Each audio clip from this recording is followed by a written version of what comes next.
Yeah, so I don't know if you just want to take us through what happened exactly. Sure. Basically, we did a two-way jump at Skydive Pepperell. Basically, me and this one other guy were doing formations together. Exited the plane from 14,000 feet. Did our maneuvers, and the plan was to break off at 5,500 feet and deploy at 4,000 feet. Deploy our main canopies at 4,000 feet. Mm-hmm. And so we broke off at 5.5, and watching my altimeter on my wrist as I'm moving away from him, waiting for it to get to 4,000 before I deploy my main. So the altimeter, that's something that tells you what altitude you are? Yeah, it's just a little thing that looks like a clock on your wrist that goes down until basically it says what altitude you're at. I see. And so as I was waiting for it to get to 4,000 feet, it seemed like it was taking longer than normal. And then I started, as I was looking at the ground, it just didn't seem right. It seemed like that was a lot lower than 4,000 feet already. So I basically said, screw this, and I'm going to deploy right now. So how could you tell that so you're falling and you're saying, I seem to be closer to the ground? Yeah, after enough jumps, you start to learn to visually recognize when you're at certain altitudes. Right. You can definitely tell when you're too low to be deploying your canopy, and it just seemed like I was getting to that point. So I basically decided I'm not going to rely on my altimeter, and I'm just going to deploy immediately. So is it just, what is it that you saw exactly? It's just the houses and stuff look larger than I'm used to when I'm deploying my canopy. Mm-hmm. So then you decided to deploy it? Yeah, deployed it, and I estimate I was probably between maybe between 2,000 and 1,000 feet when that happened. And there's a computer in our skydiving rigs that will also deploy our reserve canopies if we go below 1,000 feet in the downward velocity is 29 miles an hour or greater. Right. And that happened in this case also. And so basically I had my main canopy and my reserve canopy out at the same time, which is pretty difficult to steer, and basically had to go what direction it was taking me into, and that was into the trees. So how much time passed how much time passes when you're falling between the point where you were supposed to deploy the canopy and the point that you did? Is it just a few seconds, or is it? I would estimate it was probably around 5 seconds or so. Like 5 seconds too long. So you have to think quick. Yeah. Yeah. Basically, you're dropping every 5 seconds. You're dropping 1,000 feet when you're in free fall. So you deploy it, and so what's going through your mind? Obviously, you realize that you were a little bit too close to the ground than you were supposed to be. So what are you thinking at this point? I need to get a nice canopy above my head. Yeah. And there was a point that you were trying to land on, right? A landing zone? Yeah, basically at the airport at Skydive. So could you see that from where you were, or? It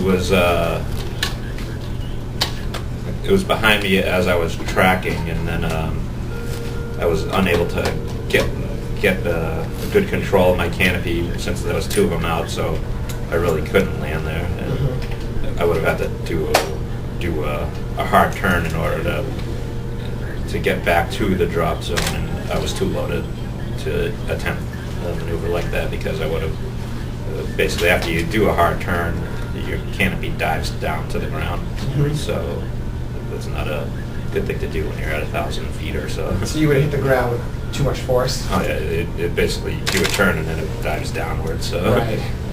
So for someone that's not really familiar with skydiving terminology, when you're falling and you have to, how do you maneuver yourself to try to land in a particular spot? What exactly do you do? The canopies have what's called toggles, and basically you pull the right one, it steers to the right. You pull the left one, it steers left.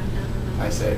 So did you make the conscious decision to go for the trees, or was that something that you just couldn't avoid? I pretty much could not avoid it at that Right. point. I had two canopies out, and having two canopies is not easy to steer. Right. That's like I described with the one canopy out situation.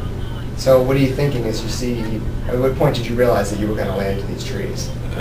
Probably maybe about 5 seconds, 10 seconds before. And what was going through your mind?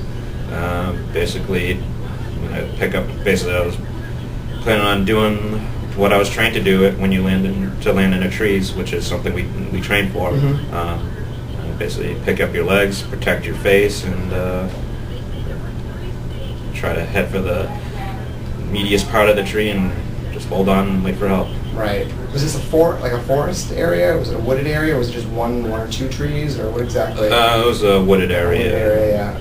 I'm not too familiar with the area, but it was just trees all around. So It was just about 200 yards from the area where you were supposed to land, right? I heard 400 yards. 400 yards.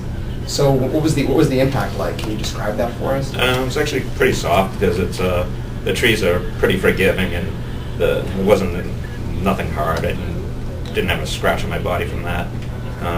It's just basically the canopy gets caught up in the tops of the trees and kind of slows you down, and you're just grabbing onto those little soft swaying trees. So you were just hanging there? How many feet above the ground were you? I heard it was around 70 feet above the ground. So once you stopped and you were there, hung up in the trees, what was going through your mind? Basically, just stay there, hold on, and wait for help. Yeah. How long was it before someone came? The first people who came were the people from Skydive Pepperell. They were probably there within 10 minutes or so. So they knew. Did someone see you? Oh yeah. Whenever a skydiver lands off of a drop zone, they know pretty much immediately. And they actually, the Otter, which is the plane that we fly out of, jump out of, was actually circling around where I was, I guess to give the people on the ground a better position on where I was in the trees. So did they yell up anything to you? Did they tell you to, hang in there? Yeah, basically, just stay calm and help's on its way. And try not to move around too much. So were you literally hanging? Were you resting on a branch? How were you positioned in the tree? Well, the two canopies were above me in the trees, and I was kind of just holding on to tree branches with my arms and kind of trying to position my legs around the trees also. That's basically it. Was it, did you get hurt at all? Were you in any discomfort? Or? Yeah, the harness that we wear basically has leg straps like there, and it was really tight on this side, and this entire leg went numb, and it's still pretty much numb right now. Right, right. And then eventually what happened? Then they got the rescue personnel there. They were able to get ladders, so probably 50 feet long, on two large trees, kind of on both sides of where I was hanging, and then they used the ropes and whatever to climb up the trees, and were able to throw a rope with clips down to me that I was able to connect to my skydiving rig, and they were able to lower me down to the ground. What did you say to the guys that helped you out? Thank you. How did it feel to finally get down to the ground? It was relieving, although I was really cold. Yeah. Because is it just you're not wearing warm clothes when you go skydiving? I was dressed warm, but I didn't feel cold when I was up in the tree. It's just as soon as I got down to the ground, that's when I really started feeling cold all of a sudden. But yeah, I was wearing a sweatshirt, a jumpsuit, gloves, and everything during the jump. So. Do you have a cell phone or a camera with you? No, they don't. It's not advisable for someone with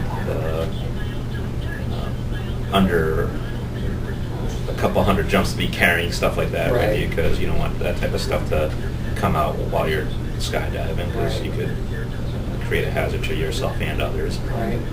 So how long have you been skydiving for? Did a tandem 2 years ago, another tandem last year, and basically started getting serious into it this year. So this was my 30th jump, the one on Sunday. 30th, is that all solo, or? The first two were tandem, the other ones were All solo were jumps? solo. Well, solo. Some of them were with instructors during the training portion of it, but yeah, as far as having my own parachute and that stuff, yeah, those were, if you consider that solo, yeah, those were solo. So you think you're gonna keep skydiving, or is Yeah, hope so. Rather wait to see my leg get better first, though. Sure, yeah. I mean, what do you make of, obviously, you know, a lot of news stations have been here, on TV yesterday. What do you make of the media attention this Yeah, it is was received? kind of surprising to me because people land in trees all the time, and I don't know why all of a sudden, for me, when I do it, it's a big news story. Yeah, I'm definitely not the first or last person that's landed in trees. It happens quite frequently. It happens frequently, yeah. So it's not like something that's totally out of this world. Yeah. No. Maybe it's just that they get some video of you. And, so, I mean, is it, you embarrassed at all, or are you just like, hey, it happens, or? Yeah, a little embarrassed, and but what can you do? Yeah. Well, it seems like people are pretty happy that at least you're all right. Yeah. And people seem to be rooting. You know, I remember yesterday when we started on TV, people were saying, "Oh God, look at that! I hope this guy makes it." Did you ever think when you're up there that you know, you'd be all over the TV and? Yeah, I kind of figured it was going to be all over the TV when I heard the helicopters flying over my head the entire time I was hanging there. So what were you thinking? Well, first I was thinking, wow, they're actually going to use helicopters to rescue me? That seems kind of overkill. And then I started asking, are those TV copters? So, great, I'm going to be on TV. Andrew, were you just yelling up and down to them? Like, how did, I mean, if you didn't have any cell phone or anything, I just realized that. I'm like, that 70 feet up is... Yeah, like, well, pretty heavy the yelling. people from the drop zone got to me like 10 minutes or so, and they were talking back and forth to me, and they were in cell phone communication with everyone else. Yeah, yeah. But yeah, I was just basically yelling to the people immediately around me. Yeah. It was just more or less them asking, "So Andrew, how you doing?" "I'm fine. My legs numb." That's pretty much That's pretty much it. Yeah. it for the whole 4 hours. And getting dehydrated. All right, I'm tired. Can't hold on much longer. Not trust my altimeter anymore. Right. So basically, this has happened because that malfunctioned somehow. That's what I believe. Yeah. I believe basically my altimeter was not reading the correct altitude, and that caused me to deploy my main canopy too low, which basically caused the chain of events that followed that, which is the reserve deploying, and then me basically not having any control over both of those canopies, and I had no choice but flying right into the trees.